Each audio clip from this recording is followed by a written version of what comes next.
From Kane Hall on the campus of the University of Washington in Seattle, welcome to a College of Education Common Book Talk, co-sponsored by Undergraduate Academic Affairs and featuring noted Stanford University educator and author Claude M. Steele, author of Whistling Vivaldi, How Stereotypes Affect Us and What We Can Do. Now please welcome Ed Taylor, Vice Provost and Dean of Undergraduate Academic Affairs.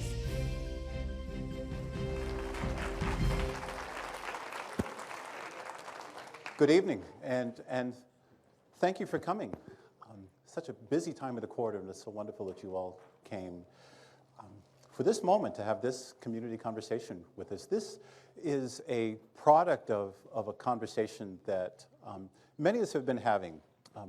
My colleagues in Undergraduate Academic Affairs and our colleagues in the College of Education, and particularly with the graduate students in the College of Education, having a discussion about what kind of book, what kind of body of research would help us form community. What can we hand to each other and have discussion and come together and see if there's some way that we can take steps toward being the kind of college, the kind of university, and ultimately the kind of community and democracy that we want to be.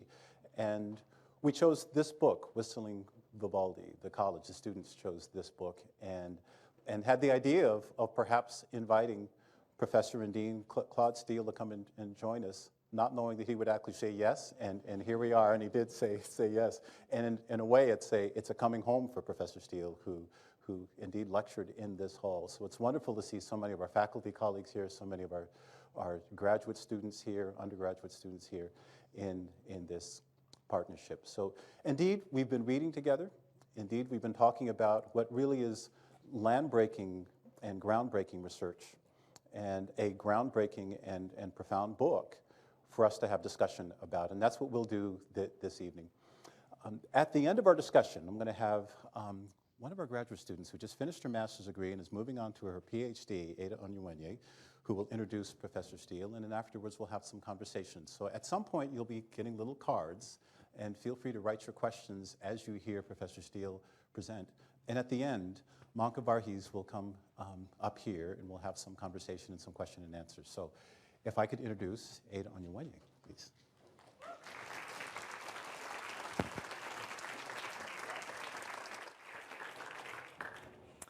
Good evening, everyone. As already said, my name is Onyewuenyi. Most people just call me Ada. I'm a graduate student in the College of Education in the Learning Sciences and Human Development program. I have the distinct pleasure of introducing one of my academic idols, Dr. Claude Steele.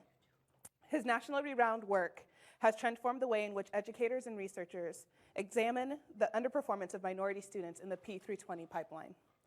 Dr. Steele was educated at Hiram College at Ohio State University, where he received his PhD in psychology in 1971. He has also received honorary degrees from the University of Michigan, the University of Chicago, Yale University, Princeton University, and the University of Maryland. He is currently the I. James Gillian Dean of Stanford's Graduate School of Education and is also Professor Emeritus in the Department of Psychology. Many of you probably do not know this, but Dr. Steele is not new to the University of Washington.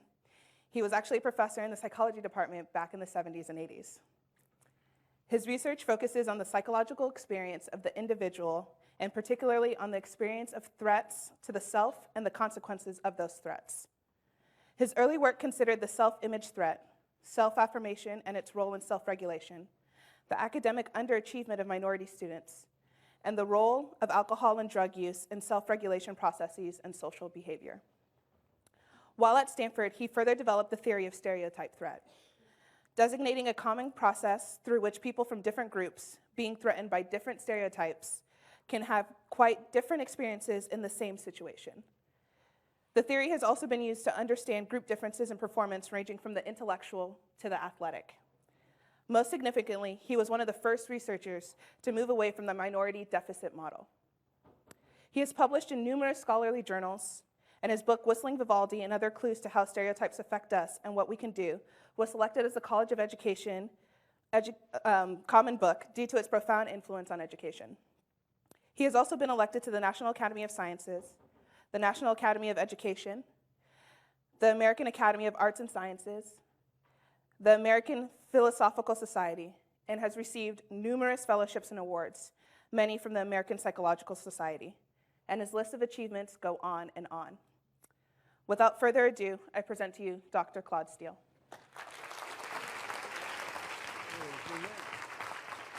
Thank you. Well, thank you. It's a real deep pleasure for me and my wife, Dorothy, who I can't see anymore. Oh, there she is.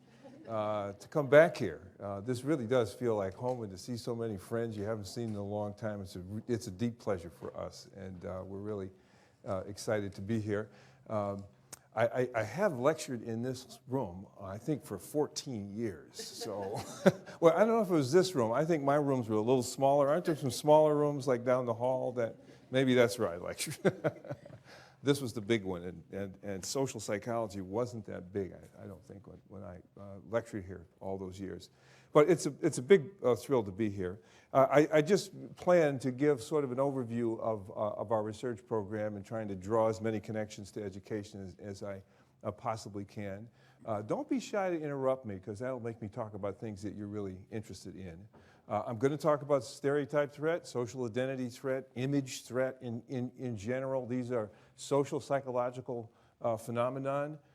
They can seem a little Delphic, a little vague, but I'm going to be making a case that they're pretty powerful forces in our lives, that they, affect parts of the country that we want to live in, who we feel comfortable with, who we don't feel comfortable with, how we perform, certainly. A lot of the research is focused on that.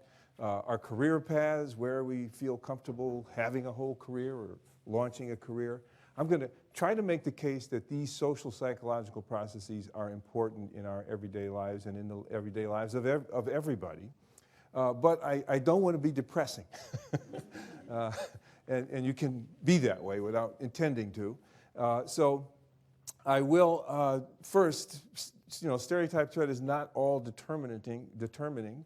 I think people have brilliant, artistic ways of coping with it and responding to it. So that should be said. And then also I want to get to remedies, things that we can do to deal with them, both at the level of institutions and at the level of individuals. I think of them as skill sets, institutional skill sets and individual skill sets for coping with these kinds of pressures in general. I also, always want to kind of give you a sense of the pleasure of doing science and the mystery of it. None of the ideas that I'm going to talk about are ideas that we had when we began this research. Not any of them. I mean, it took forever to sort of interact with data that seemed very confusing at points and sort of banged us into developing some concepts to explain the results and the data that we're getting. So I hope I convey some of that feel to you. There'll be three things I want to sort of organize the talk around. First is I want to begin with the practical problem with which this research began. So you can see this was not a theory thought of. I've never been, I should say, successful as a scientist when I had to think of a theory in my own head and then go out and test that theory. It never seemed to work for me.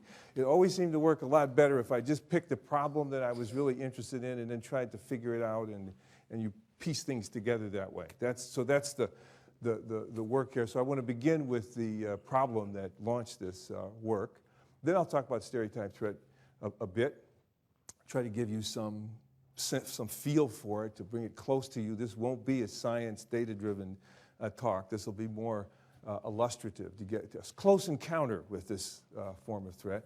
And then we'll talk about remedies and things to do about it, how to fix it. And I've got to really talk fast because I think I've only got like 45 minutes to cover all that. So I'll get busy. The problem that launched this is a poignant problem, a kind of a mystery.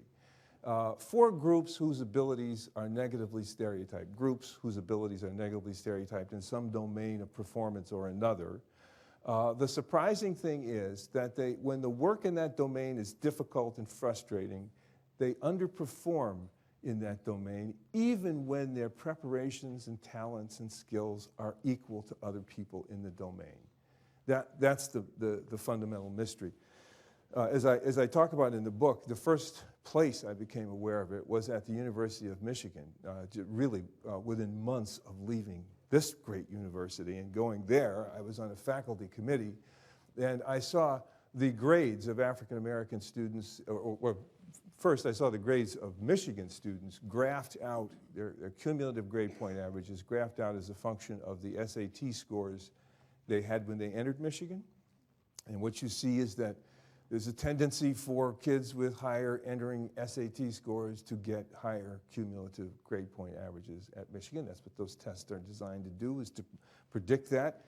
If I had another lecture to give, I'd talk about why that relationship is as weak as it seems to be.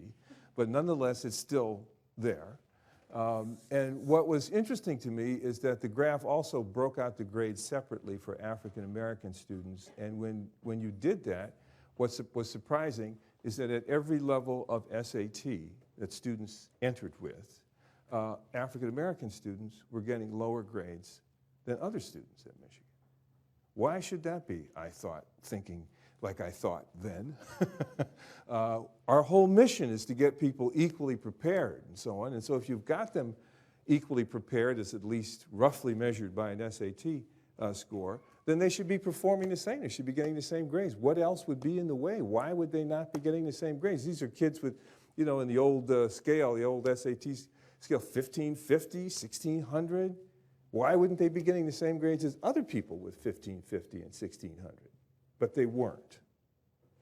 And then within weeks of that, we found that exactly the same thing was true for women in advanced math courses at Michigan. Not in the gateway courses, but in the more advanced math courses, women with the same SATs as men were at every level of SAT and prior grades and so on, getting lower grades than men. Then we woke up and consulted the literature, and it turns out to be a well-known but almost completely ununderstood phenomenon called underperformance. Sometimes it's called overprediction. But it happens everywhere. Almost in any identity-integrated situation you could find, academic situation you could find, if you go into it and you graph out the grades as a function of prior grades or prior test scores or something like that, you will find a group whose abilities are negatively stereotyped in school, like women in math or African American students in general or Latino students. You will find this underperformance phenomenon. And you, of course, will find it today. It's almost lawful in American society. So why would that be, was the question. What would be driving this?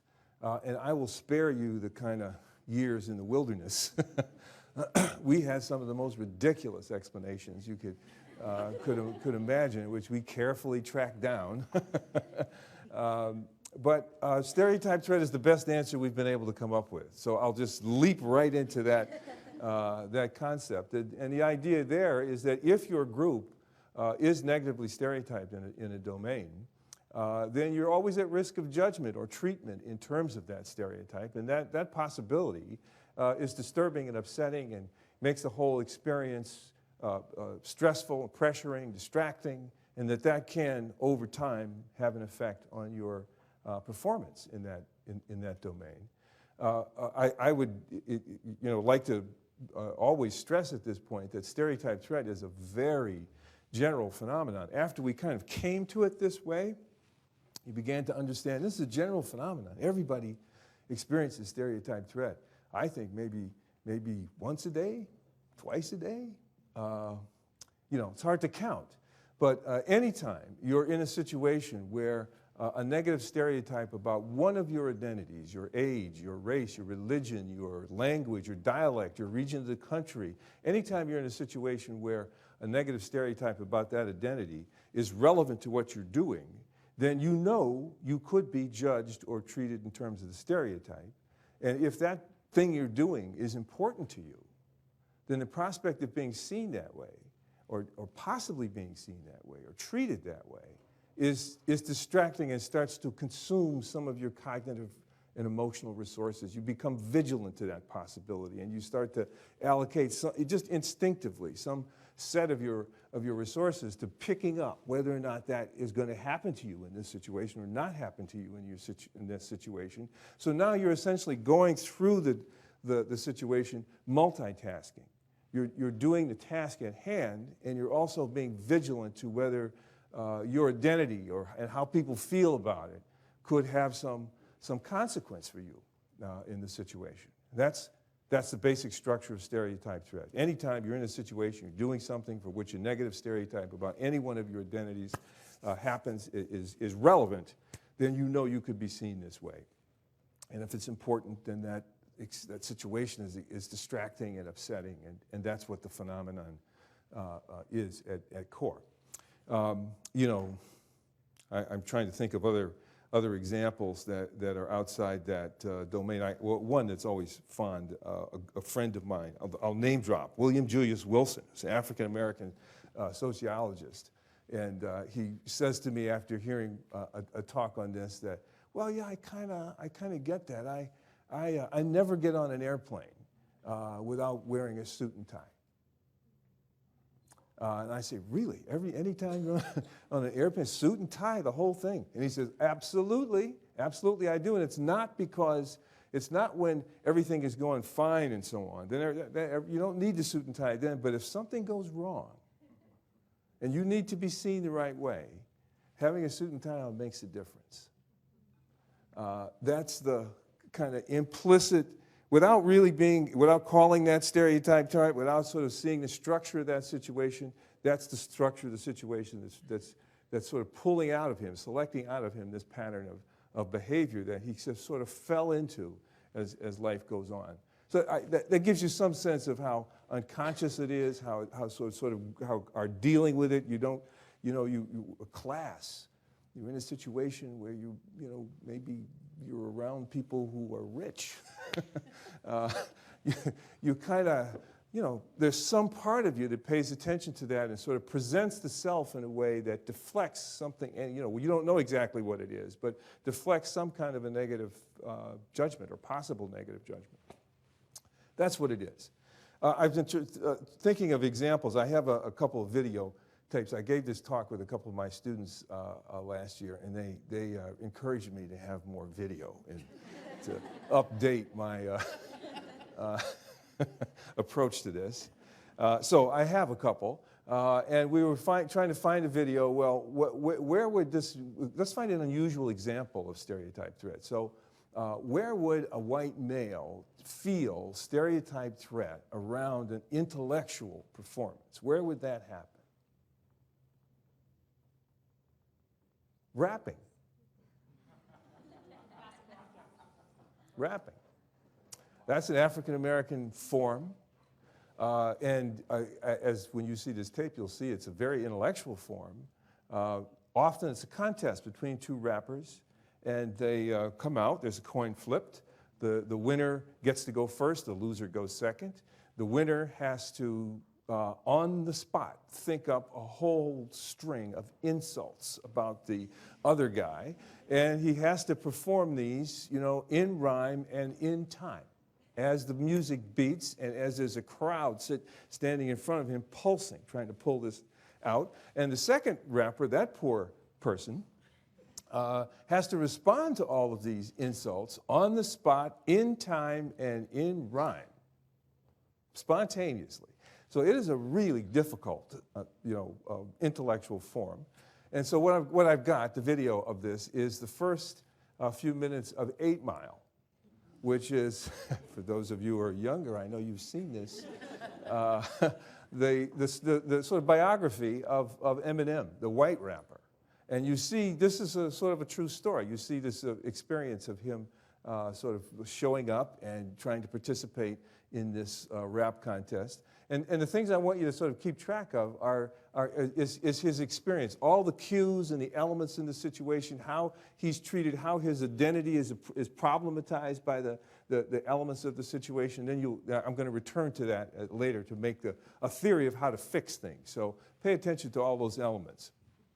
I think I've got it queued up here. Yep, there he is. Here we go. Right might be about you, son, they shook. Cause ain't no such thing as halfway crooks. things is halfway crooks. Scared to death and scared to live. Living the life that is diamonds and guns. There's numerous ways you can choose to earn funds. Some get shot, locked down, and turn nuns. Cowardly hearts and straight up shook ones. Shook ones.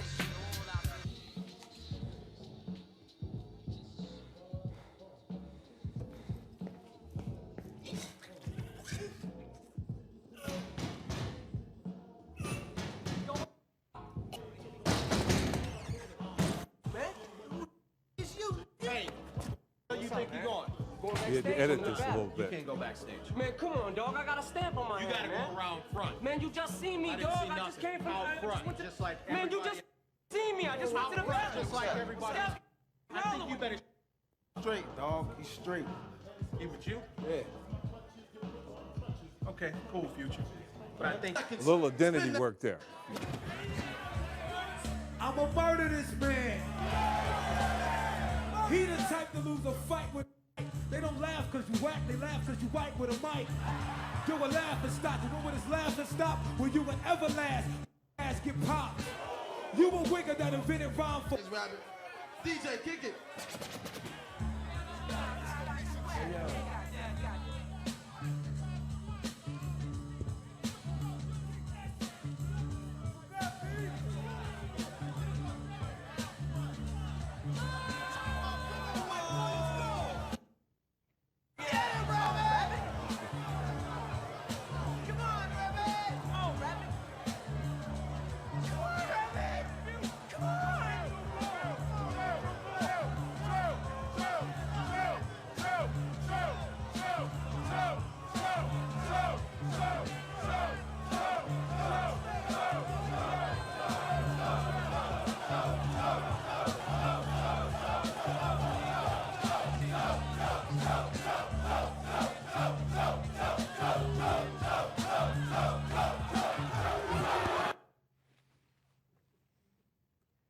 Kind of a rough day there in the.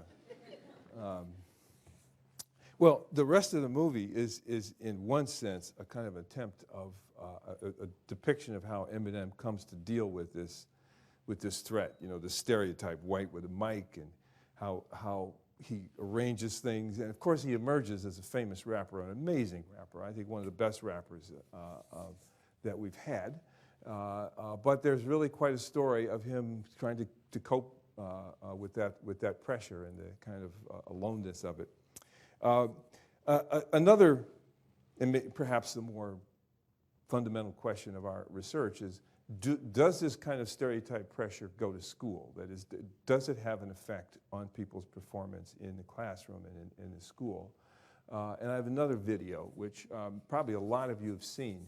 This is from the blue-eyed, brown-eyed experiment that the teacher did many, many years ago, 1968, the day after Martin Luther King was assassinated. Her name is Jane Elliott, and she wanted an experience in her classroom that would give her kids in Riceville, Iowa, where there were no African Americans, that would give them some sense of what Martin Luther King's life was about. And so she came up with this idea of dividing the class into blue-eyed kids and brown-eyed kids. She stayed up all night. She made brown collars and blue collars. And her plan, which she executed and which you see in an ABC News documentary, was to go in and on one day stigmatize the brown-eyed kids, and then the next day stigmatize the blue-eyed kids. And to make sure that you could know their eye color, she put the collar on them. So she does that. The first day, it's the brown-eyed kids' turn, and she has them all wear the brown collar. And I've shown that movie in this room a whole number of times in my classes. And it's, you know, thank goodness this could never be done today. It's amazingly riveting, but you could not do this today. But you see, you know, she stands in front of the classroom and she says things like, brown-eyed kids are not as smart as blue-eyed kids. They don't smell as good. They belong in the back of the classroom. And that's where they should be. And so she makes them get up and go to the back of the classroom, and you see the camera, and these kids are stunned and humiliated. The camera follows them out into the playground, and they're huddled together. They can't play. They can't sort of function. And the next day, suppose the only good thing here is that the tables are turned the next day, and the blue-eyed kids get exactly the same treatment. There's exactly the same things are said about them, and you see exactly the same kind of, really poignant, suffering kinds of responses on their part. You can see this on YouTube. The kids are all followed up into adulthood now, and it's a kind of an amazing story of what happened.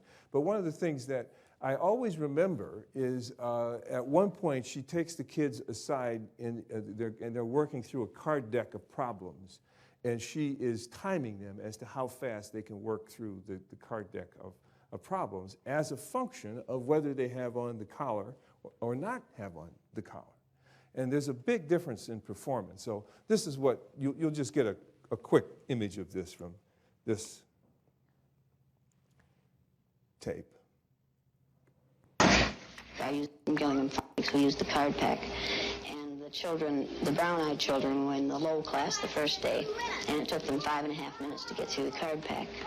The second day, it took them 2.5 minutes. The only thing that had changed was the fact that now they were superior people. I thought you were going to give me. You went faster than I've ever had anyone go through the card pack. Why couldn't you get them yesterday? We had those collars on. You think the collars kept you? I just keep thinking about those collars. Oh.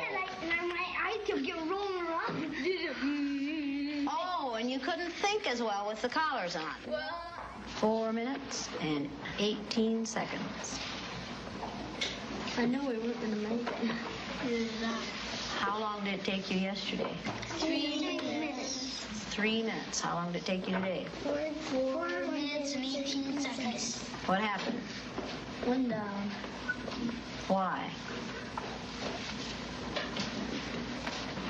What were you thinking of? This.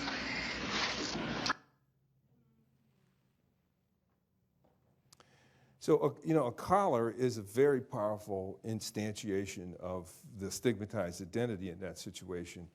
Could more subtle features that instantiate identity in everyday classrooms have a comparable effect on performance? That's sort of the question we took up in our research.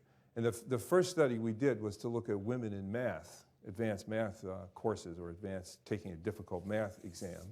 And our reasoning, following from this stereotype threat idea, is that the experience of taking a very difficult math test would be fundamentally a different experience for women than it would be for men, because of the threat that women would have to deal with in that situation that men would not have to deal with in that situation. For men, as they take the test and they start to experience frustration, they could worry that they're not as good at math as they thought they were, and that could be upsetting and distressing and have some interference with their behavior.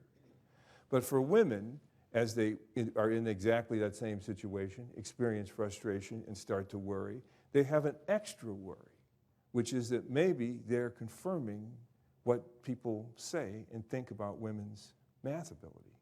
The Larry Summers stereotype, that maybe women lack ability at the high end, to quote him. That was his statement as president of Harvard. So you can imagine being a woman in one of those graduate programs there or anywhere, hearing so distinguished a figure make a statement like that. What would that mean? That would, our argument is that would create a fundamentally different psychological situation right in the middle of the test. The items on the test could be the same. The person who gives the test, the pictures on the wall, everything could be the same. But in this society, given the stereotypes that we have about who's good at math and who may not be good at math, that's a fundamentally different situation for a woman than it is for a man. A woman has to confront, either consciously, semi-consciously, unconsciously, has to confront the possibility that frustration under that situation is confirming what people say. And that starts to require that one defend against that possibility, that one's not stereotypes, not true, that I'm just going to buckle down with it. But all the time that the person is saying that, the test is, the clock is moving on this test, and so you have a kind of costly multitasking situation set up. So we did that. We brought them in one at a time, Men and women who were really good at math, really identified with math. It was important to them personally and to their career goals. These were top students at the University of Michigan. And one at a time, we gave them the half-hour section of the graduate record exam you take if you were a math major. And lo and behold, even though we equated the men and the women for all prior measures of math skill, women scored 15 points, full standard deviation lower than men in that situation. So now, this will sound perverse, but now we were kind of happy because we had duplicated in the laboratory exactly what we'd seen in real life, in the performance in class. And you're sad because of the reality of this, but you're happy because we've captured it. Now we can sort of take it apart and see what's happening. Why is it happening? And can we get rid of it? The Larry Summerses of the world could have said when we got that first finding that you just proved our point. You just gave them a really hard math test, and that's what we said. I said that they lacked ability at the high end. And you gave a difficult test at the high end, and you found there was a difference between men and women, so maybe the biological account is true. So we started to, as this dawned on us, we started to get nervous. You could see, if we needed to come up with an experiment that would separate our explanation from the Larry Summers explanation. I'll give you what the experiment is. Again, it took us a year to come up with this simple strategy for testing between these two ideas. And it was very simple. We just did the experiment over, but this time, just before the men and the women took the test alone in a room, we told them both, same thing. We said, look, you may have heard that that women don't do as well as men on difficult standardized tests. You might have heard that, but that's not true for this particular test. The test you're taking today, women always do as well as men. The subtext is, there's nothing you could experience on this test that would say anything about your being a woman. You may experience frustration and you may worry that you're not as good at math as you thought you were, but that wouldn't, on this test, tell you anything about your being, have anything to do with your being a woman. So the pressure on them of this frustration, possibly confirming this stereotype about women's ability, that particular pressure with that single instruction is removed from the situation. So maybe for the first time in their life, they're taking this test without that particular pressure on them. Now, could they explain this? Of course not. But we're trying to precisely identify what's going on in this situation, and here we took out a pressure that we think is there. And if we took out that pressure that we say is depressing their performance, we're predicting that their performance will go up to match that of equally skilled men. Larry Summers is predicting you can take that pressure out all you want. It's not in the pressure, it's in the biology, and their performance will stay low. So you can see as we approach this experiment, the tension in the laboratory. I don't know what we would have done, but thank God it worked. And it is one of the more memorable eras of my life because it did work, and women's performance came right up to match that of equally skilled men. And that was like, wow, really? And I can remember presenting this at conferences, and like nobody would believe it. That really happened? That little change of instruction could produce like a 15-point increase in an IQ test? 15 IQ points of increased performance. What brought that out, that increase, was the special condition in the experiment. That's where we took the pressure out. If you just gave them the test as we did, that's where you got the 15-point depression. So what this implies is that under ordinary circumstances, that pressure is there. So then we did it with race. I'll tell you an experiment we didn't do. Josh Aronson and I did a number of them around race, but this one is cooler. This was done by Brown and Day, and it has some features that I like better. They used the Raven's Progressive Matrices IQ test, which is a nonverbal IQ test. It's the gold standard of IQ tests. It's every item is you got a matrix and there's a pattern on it, and then you got 5 little squares, little matrices with patterns on them, and all you have to do is pick which of the 5 which pattern from one of those 5s matches the pattern in the big square. And it starts out kind of easy, and you think you're just cruising along, you know you're getting them right, and then it really starts to get hard, and it's just like impossibly hard. Frustration. And frustration is what makes this stereotype about your group, if you're African American, it makes it relevant as an interpretation of the experience you're having. That's the deal. If you don't have the frustration, this thing may not come up. But if you have the frustration on a test that you understand to be a test of intelligence, basically, that's what the stereotype is alleging out there. That's what creates the anxiety and the pressure and the distraction, and sure enough, when you give white and black college students that test under those kind of conditions, black students perform again 1 standard deviation lower than white students taking that test. The niceness of this experiment, the reason it's fun to talk about, is because the condition that takes the stereotype threat out of the experience of taking the test is so cool and so simple. Because this is a nonverbal test and each item looks like it's a puzzle, you can just tell the subjects who are just give them it's really the same test, but this time you say, this is not a test of cognitive. It has nothing to do with cognitive. Okay, it's just a puzzle. We just want you to relax, man. We're working on this puzzle in the lab. You know, kind of like pay attention, be serious, but you know, have fun. Well, when you're doing a puzzle, frustration is what you're after, man. You want to solve the puzzle, man. You know, it's fun. Your whole intelligence and your whole group's intelligence is not on the line. You're just doing this puzzle, man. When you present that way, the black students score exactly the same as the white students. So these kind of results were beginning to convince us that this pressure wasn't just a passing small thing, but that it could be a real systemic pressure in the academic performance of groups whose abilities are negatively stereotyped in the broader society. It's not just a minor thing, but it could be a major and a systemic thing. You know, now 20 years of research, these experiments have been done on almost every continent of the world. There's an interesting feature to them.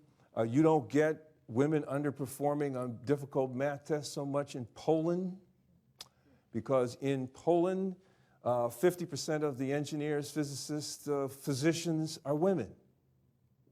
It's a legacy of communism.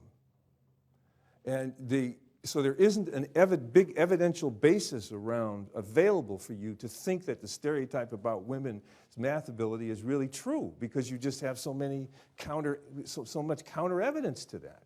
So you don't get real powerful effects there, and that's true in other societies where the gender stereotype about math is very weak. Certain parts of India, Asia, very weak. You just don't get these kinds of effects there. But in certain societies like ours, that gender stereotype, for whatever reason, is very powerful, and you get regular and powerful kinds of effects. So it depends a lot. If you look at race in the West Indies or in Africa, you don't get these effects. One very clever study we did in New York with black immigrants found some very interesting pattern, which is that first generation black immigrants to the United States don't show much stereotype threat on tests of intelligence. Second generation do. First generations don't.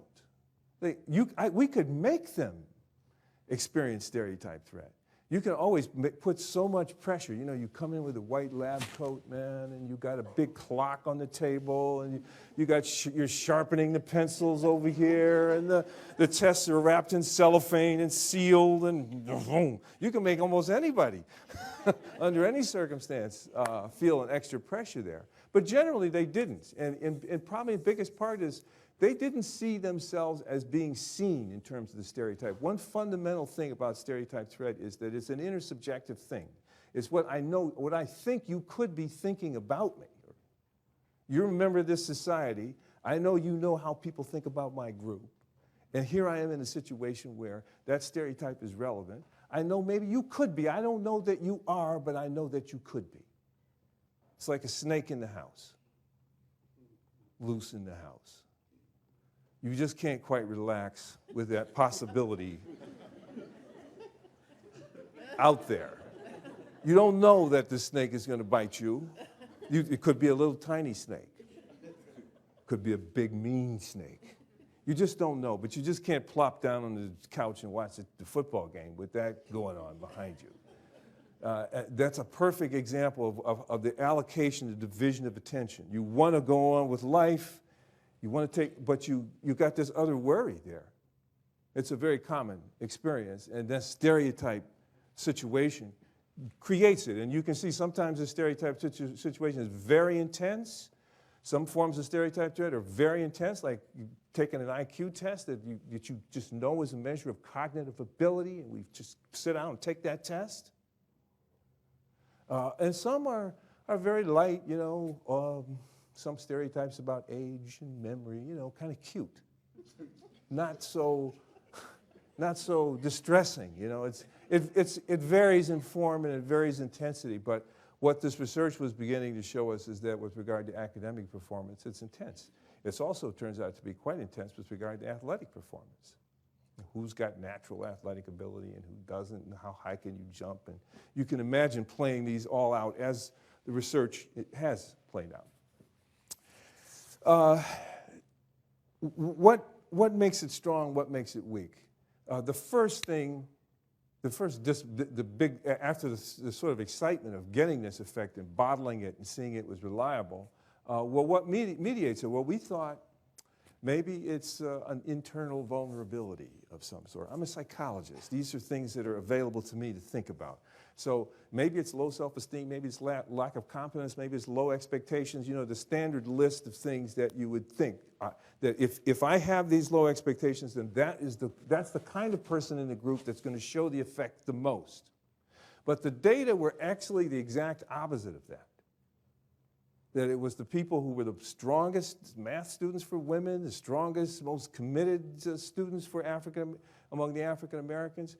What makes you vulnerable to stereotype threat is not an internal low self-esteem. It's that you have been kind of crazy enough to identify and take on as a personal mission doing well in a domain where your group is negatively stereotyped. It's like Eminem again. Why did he do that? Why did he have to be a rapper where he would be seen as white with a mic? There's so many other things he could have done with his life, you might think. So the difficulty is that he really, he identified with the domain where his group was. That's where the vulnerability comes from. I also wanted to point out, I got a videotape of how chronic this can be. It's not just something that happens once and goes away. It kind of continues to happen. And I have a little videotape of Charles Blow, who is an African-American editorialist. 5 minutes. I'm not going to get to the remedies in the main part of the talk, but if you ask me questions, we can do that. So I'll tie this up with this discussion of how the experience can be chronic. That it becomes something that is a contingency of identity. It's tied to your identity. It goes with your identity in certain kind of situations. So I'll play this, and then you'll get the point, I hope. This is Charles Blow, African-American editorialist for the New York Times. He's talking to Bill Maher, and he's talking about the Trayvon Martin situation and how he feels.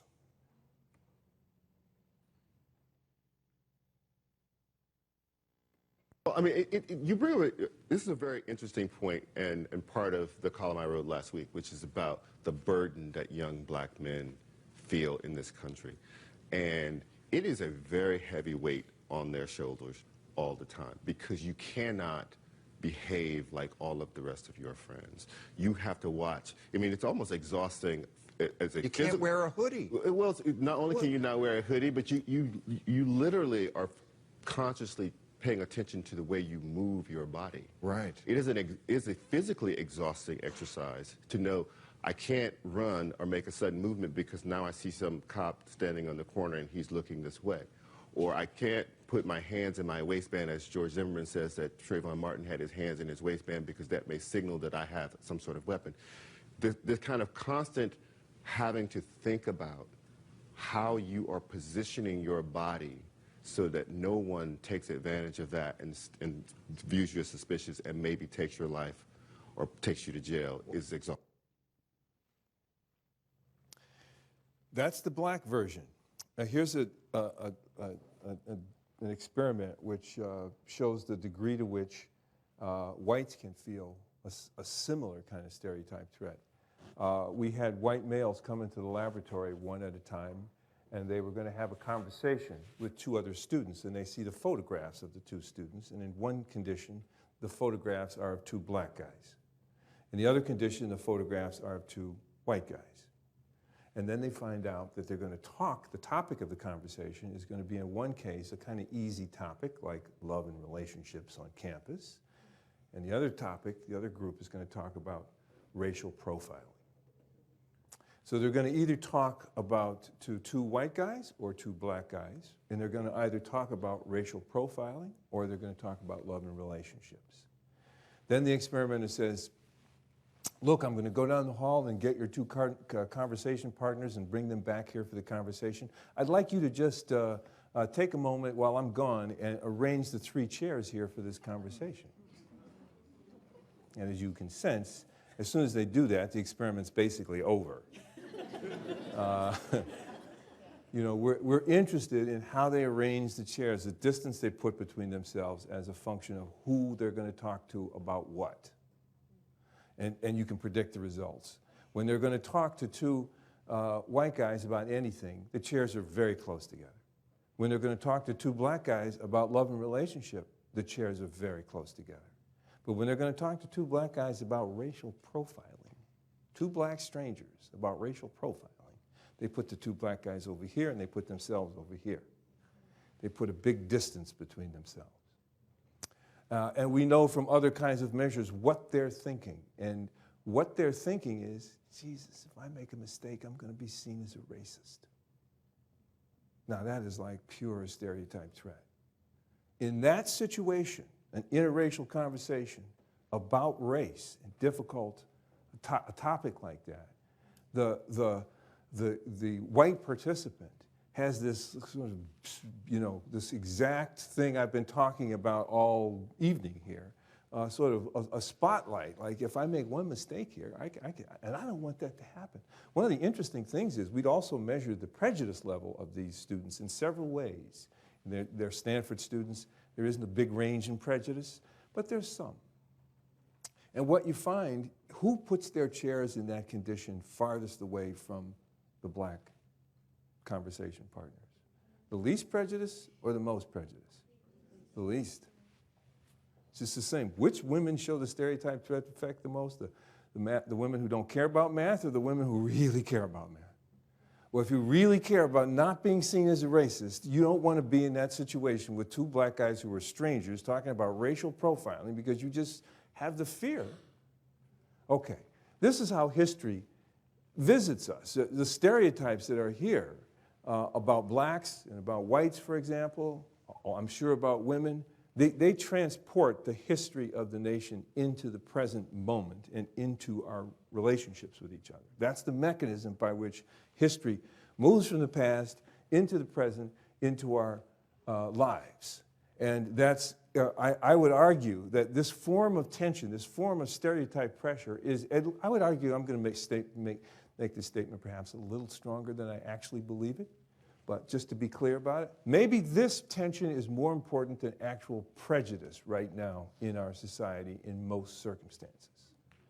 That the apprehension about being seen in terms of one of the stereotypes is a bigger impediment to our relationships than is actual prejudice between the groups. Because I could be very liberal in one situation, very open, but I could be very shy of, you know, how I relate to, if I'm white, how I would relate to an African-American student, for example. patient, client, because there's just this possibility that I could be seen in a way that would be very. So I have to be able to push through that. And anyway, I'll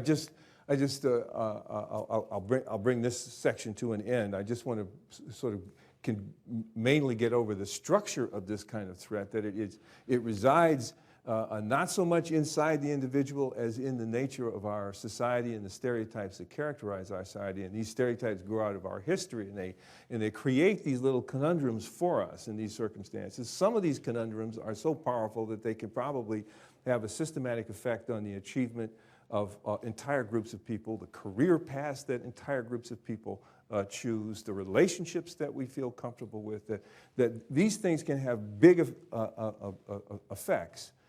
And I didn't get a chance to talk about how to fix them. So maybe in the question and answer, we could talk about that. So, great.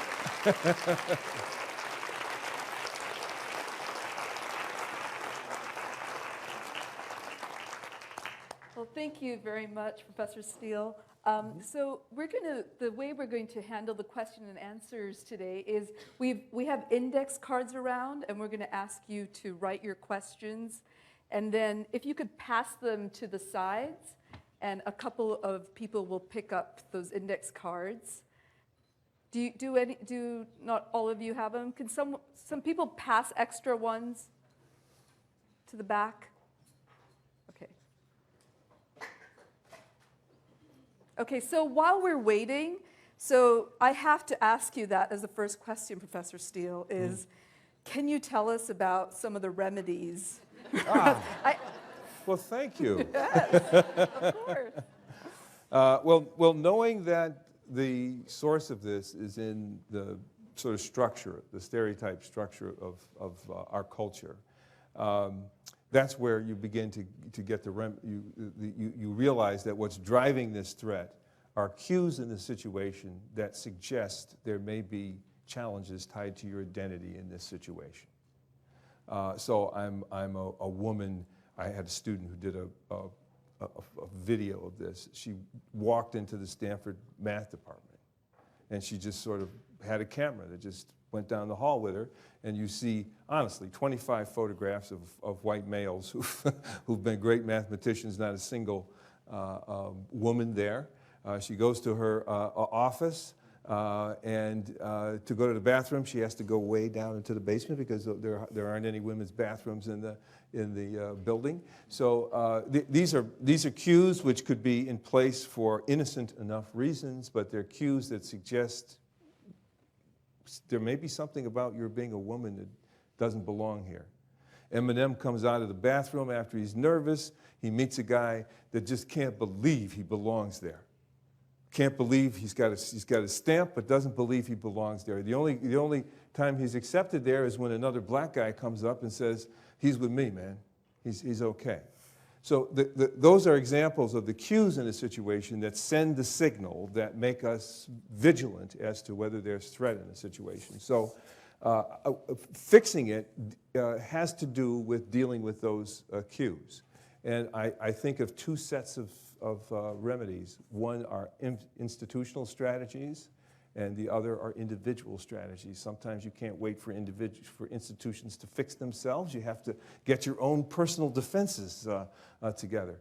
The institutional things are, you know, if I was in charge of an institution, maybe I could put it that way, here's some of the things that I would do.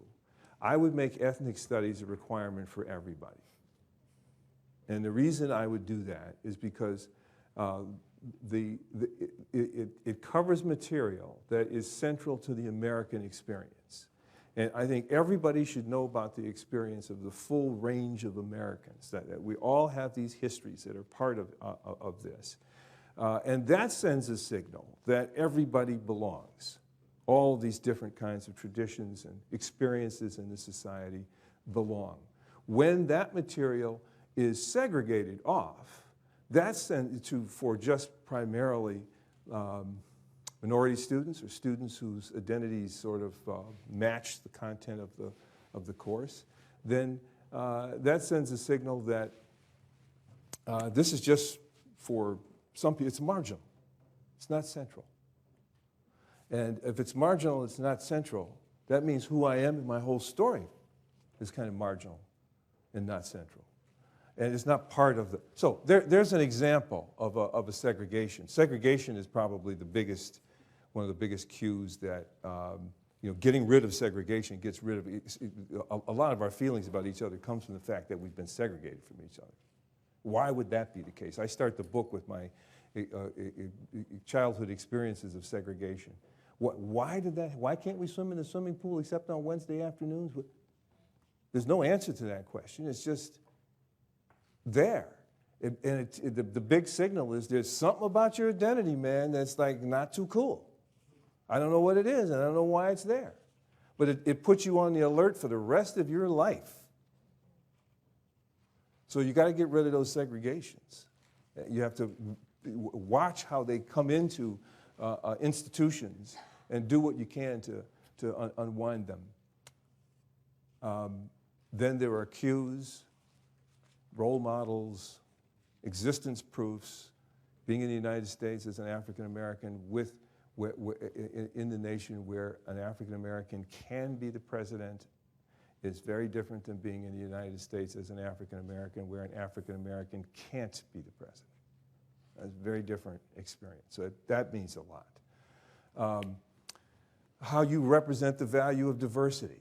Is diversity seen as something that competes with excellence, or is diversity seen as something that is essential to excellence?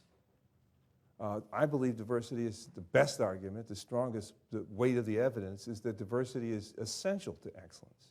Different perspectives are probably as or more important in solving problems and advancing ideas and developing things than is a small increments in skill. It's more important to get different points of view. As a psychologist, I can remember when the field was primarily male, and I've lived to see it become a much more diverse. There are a lot more women and a lot more people of color in the field, and the field started to have topics and ideas and processes came to light that would never have come to light without that kind of diversity in the field. So here's an actual science being affected by diversity, made much stronger by that phenomenon. If you present the diversity and the rationale for it that way, that's much more inclusive, sends a signal that my identity is much more valuable in this situation than it would otherwise be.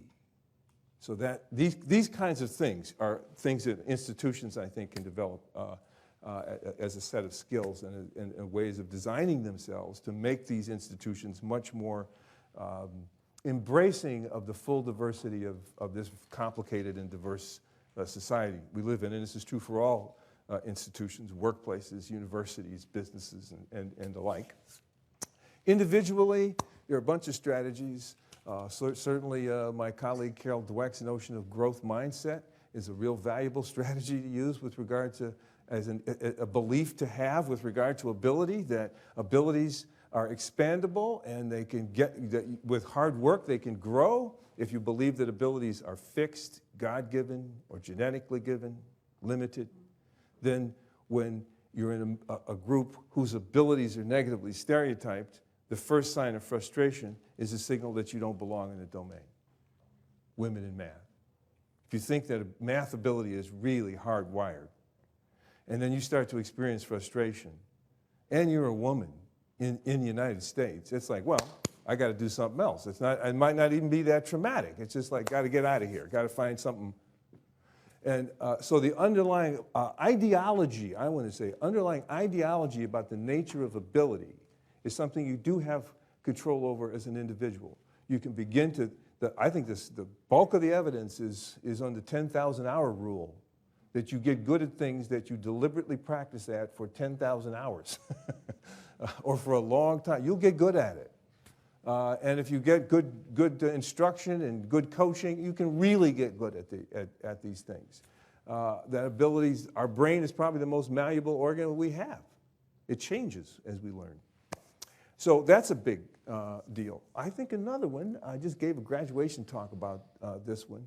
talk to other people, people who've had different experiences, because what that immediately does is to give you a different information basis on which to interpret your experience. And you could find, if you're able to relate to people and find out their experience, that a lot of what's happening to you is probably not happening to you because of a given identity. A lot of what's happening to you is happening to everybody. We have a lot more in common. There are differences, but we have a lot more in common. That relaxes that whole vigilance thing. We had one of the biggest successes we ever had in a university intervention just by having midnight conversation hours between black and white students about, they weren't talking about race or anything, they were just talking about, we gave them kind of personal issues to talk about, relationships with parents, money, things like that. They talked, that had a bigger effect on the grade performance of African Americans than anything else we did in the program. And we did some heavy support things, you know, workshops in physics and calculus. And those were fine. But the experience of seeing that everybody, white kids at this university as well as themselves, had troubles with their parents, had troubles with TAs, had troubles with professors, just seeing that, getting a different information basis with which to interpret themselves diminished the degree to which their identity was used to interpret the experience. It didn't wipe it out, but it just made it more realistic. Made it more realistic. And being able to talk and get information like that is an essential to having a calmer, more realistic approach to, I think this is a big deal, because you can depress the hell out of yourself in isolation. Isolation will just feed those fears. You don't get to check them. And that starts to become a very powerful, encasing thing. You only hang around other people who can support that intense identity-based interpretation of experience. And it gets to be a really weighty kind of thing. Anyway, these are some strategies. All right. This question is, if there is one thing you can recommend for people working with young African American youth to help us start them out on a positive path, what would that be? One thing? Oh. Maybe the biggest thing. Well, you know, I'll say this about parents. I thought my parents were good at this, and it just builds on the point I just made. I think my parents were good at this. The parents of kids who are about to go into kind of a stereotype, identity-threatened situation, women in math, or black kids to college, or Latino. The thing is, you can't give them a false consciousness that there's no prejudice out there. I just want you to go and enjoy life like everybody else. There's nothing. That's probably going to be disillusioned at some point, and then be pretty unsettling. So your parent can't say that. And on the other hand, you don't want them to just, you better be careful, stay on the lookout, because it could happen anywhere. It could happen that's a little heavy. So if there's one thing that I do, it's work on the narrative, the general understanding we have about the circumstances we're in, and build an accurate information basis about that, so that we don't rely too much or too, you have to get the right kind of realistic narrative about life. I think parents can do an awful lot, friends can do an awful lot in this regard. Don't indulge just habitually certain interpretations of experience. Challenge things, be open, really seek genuine ways. What is the best way for me to understand the circumstances I'm in? So that's one thing. I also think that the growth mindset is something I would have in my hip pocket. It really has helped me a lot. I don't know why, but I've always understood that. Even when I was in graduate programs, where everybody around you is always talking about who's really smart, who's really, really smart. Now, he's brilliant. He's brilliant. Well, at some level, I always kind of didn't believe that. I don't believe it. That means that person who's really, really smart, that's definitely out there. There's no doubt about that. But they've had a lot of experience which constructed that, scaffolded that, enabled that to happen. And if you yourself start to build that kind of a framework for yourself, you can get really, really smart at something. You don't have to assume that some people, that genius is just something that is discontinuous with your own experience. So that's a big deal. Then the stereotype just starts to have less impact on you because it is alleging that you lack this fixed ability, this fixed intelligence, or whatever it is. It's saying you don't have that by category, by dint of your membership in a category. And if you have this other ideology that ability is expandable, it starts to, that allegation starts to weaken. Okay, I think we have only time for one more question. Okay. And the question is, I think a lot of us are worried about leadership, and you end the book talking about President Obama. So you're a leader now, you're Dean of Graduate School of Education at Stanford. So how does your work influence your leadership and what you do as Dean?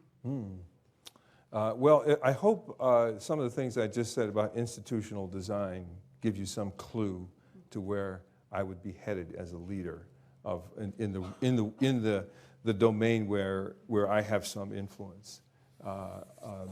Around these issues, I mean, a lot of what you do as a leader has nothing to do with these things. It has to do, or at least nothing very directly to do with these things. It has to do with money and the lack thereof, and the hard business of allocating, precious resources among very, meritorious causes. So a lot of the day-to-day tension has to do with that. But I do feel very, very much committed to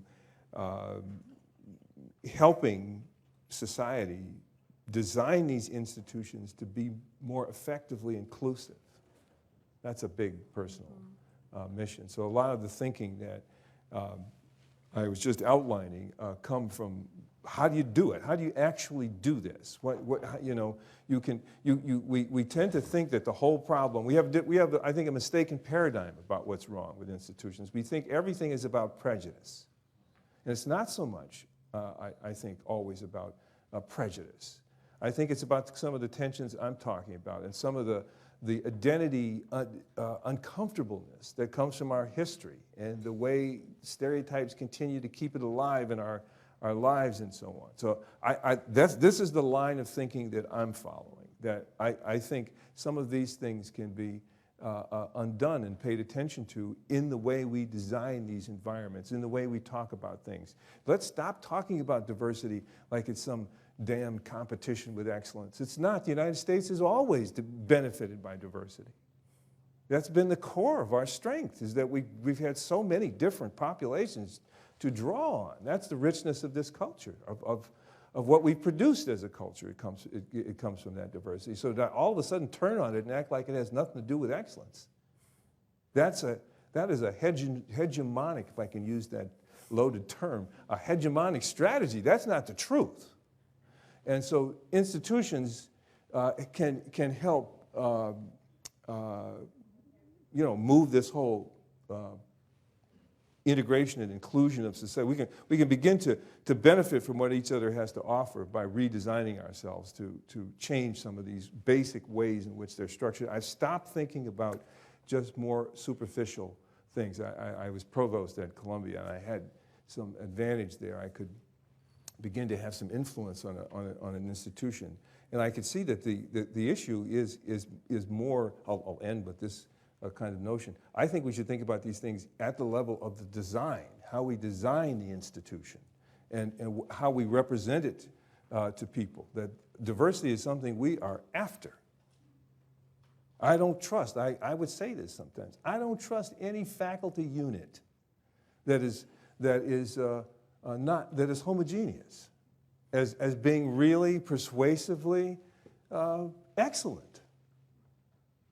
That's too strong a statement. There's a lot of reality between here and there, and but I just say it to provoke. And do you really trust that? I don't care if you're sitting over there in the chemistry department and you're all guys, and you're because I know what can happen when that happens.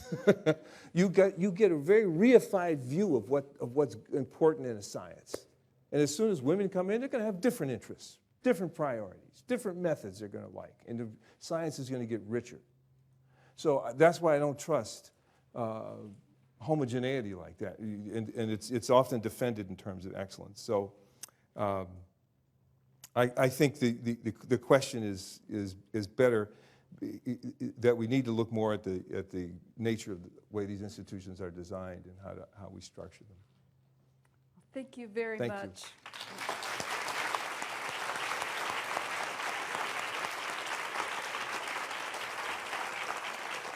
Thank you.